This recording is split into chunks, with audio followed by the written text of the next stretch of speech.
Il n'aime pas non, là devant tout le monde, voilà. Donc Dylan est arrivé il y a 3 ans maintenant au club. Si je ne me trompe pas, il était déjà ceinture noire premier dan.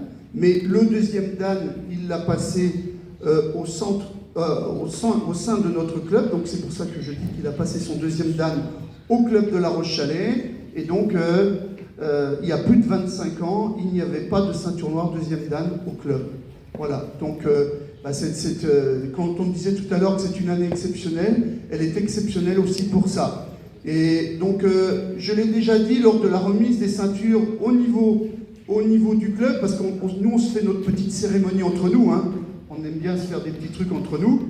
Je l'ai rappelé, Dylan, il est ceinture noire deuxième dan, mais ceinture noire deuxième dan, c'est pas une fin en soi. Il a rempli son rôle non seulement en passant l'examen pour montrer l'exemple aux autres ceintures noires qui sont présents au club, mais aussi il s'est mis à la disposition des futures ceintures noires, c'est-à-dire les ceintures marrons qui préparaient leur ceinture noire, vous allez les voir tout à l'heure, et il s'est mis à leur disposition pour qu'ils puissent passer dans les meilleures conditions leur examen. Il leur a servi de partenaire à l'entraînement, mais aussi les jours d'examen. Et c'est ça qui est important dans un club, c'est qu'il y ait une entraide permanente. Et l'entraide, elle se passe quand on est ceinture blanche, quand on est ceinture blanche 1 liseré, quand on est ceinture blanche 2 liseré, on est prêt à aller aider un camarade qui est ceinture blanche, qui n'arrive pas à comprendre quelque chose.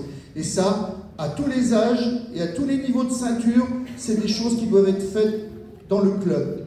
En tout cas, Julien et moi, on y tient énormément. Et donc là, par rapport à ça, Dylan a parfaitement respecté son rôle et je tiens à le féliciter, non seulement pour son passage de deuxième dan, mais aussi pour tout ce qu'il a apporté au club ces dernières années. Merci beaucoup.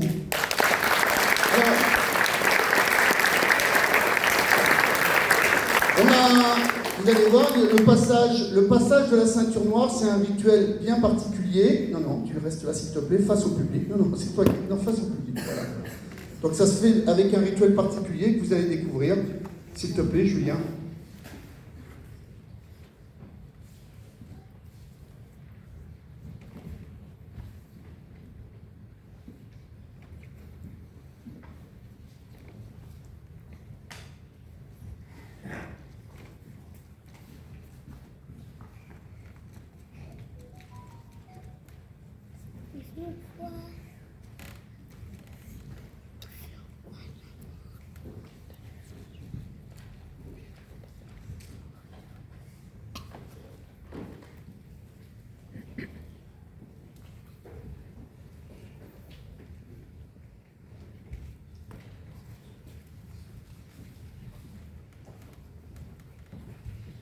Je vous remercie de respecter ce moment important et vous remarquerez qu'il ne change pas de couleur de ceinture, mais symboliquement, c'est important qu'il passe à une autre ceinture. Ouais.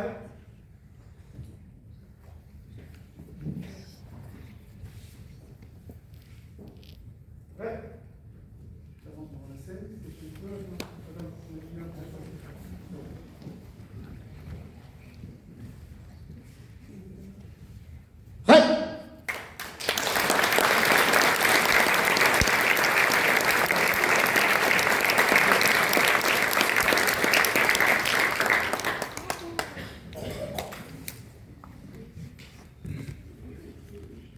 Donc je te remets ton diplôme.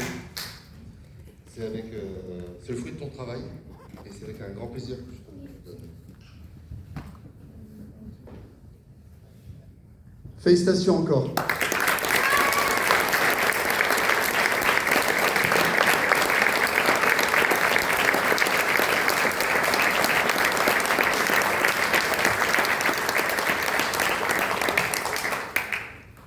Alors Dylan, je vais te débarrasser de ça, parce qu'on va se servir de toi. Parce que plus il y a de ceintures noires au club, et moins Julien et moi, on en fait. Je tiens là aussi, avant de continuer, juste une petite parenthèse. Cette saison, nous avons au club 12 ceintures noires licenciées. 12. Alors, pour certains, sur